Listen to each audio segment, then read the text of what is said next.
Well, welcome back. As the nation commemorates the 23rd anniversary of the 9/11 attacks, the 9/11 Memorial and Museum are allowing the country to come together and reflect. NBC's Stephanie Gosk has more.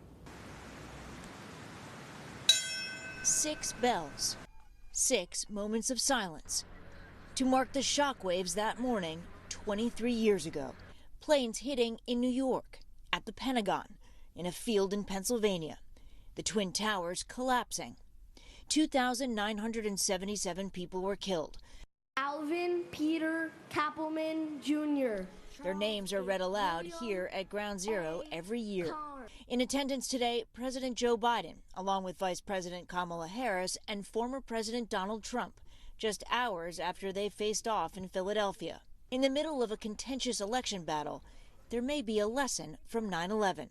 We hope people will set aside divisions and fractiousness and come together, recognize the unity, the compassion, and the courage that characterized the aftermath of 9/11. Beth Hillman is the president of the 9/11 Memorial and Museum. Part of her mission, reaching a generation of young people who need to learn about 9/11. More than 100 million Americans who were born after 2001 or were too young to remember the tragic day. The museum teaches about the day, but it also teaches about the aftermath. How has that changed?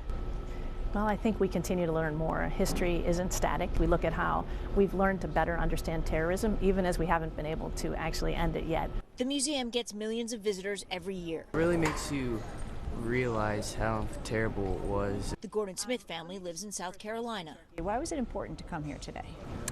We have 2 kids who didn't live through this, right? And so it's telling a story to them.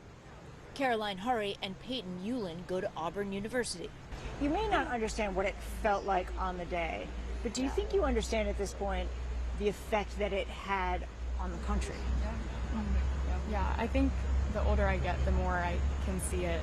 Never forget also means making sure a new generation understands.